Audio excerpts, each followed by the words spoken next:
For the first time, the race to replace Senator Ted Kennedy is getting nasty. The candidates debated bitterly last night, and with the Democrats' 60-seat supermajority at stake, it's really a tough race. It's only 8 days or 7 days from Election Day. Here now, Glenn Thrush, senior congressional reporter for Politico. Thanks so much, Glenn. What about the debate last night? Let's talk about it.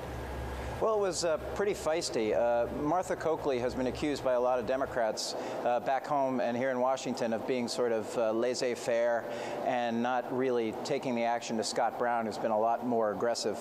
And last night it looked like she tried to turn the tables on him so much that he accused her of using prosecutorial courtroom tactics at some point. Let's take a look at some of the back and forth from last night, Glenn. Stay with me. We support our troops and we support our president, unlike Martha, at a time of war. We are at war. We're at war at our airports. We're at war at our shopping malls.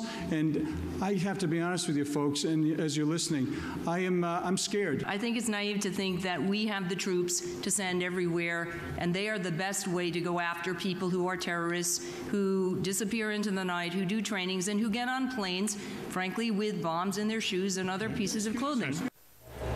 Who had the advantage coming out of the debate last night? Oh, I think Brown is clearly has the momentum, and she looked pretty uncomfortable on that issue in general. She's a death penalty opponent, but he sort of cornered her and got her to admit that she would actually support personally the putting to death Khalid Sheikh Mohammed, who is one of the masterminds of 9/11, and he continued to press her on this gaffe that she made, where she apparently claimed that the Taliban had been driven from Afghanistan. I think it really illustrates the extent to which the terror issue, illustrated by the Christmas bombing plot, is going to be a big centerpiece of the Republican campaign in the midterms.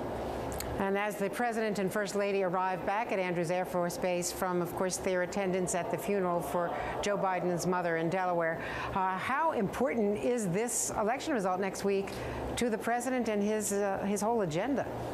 Look, I think it's hugely important. Coakley, there's been conflicting polls. The most recent show her up. The Boston Globe poll showed her up by 15 points. The conventional wisdom among Democratic analysts is she's going to pull it out.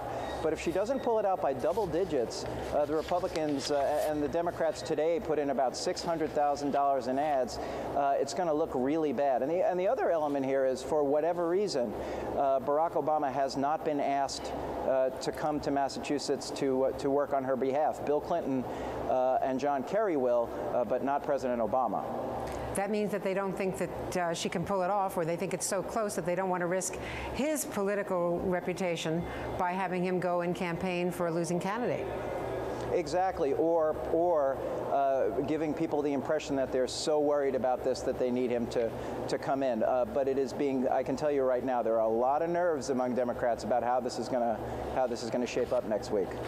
Glenn Thrush from Politico, thanks so much.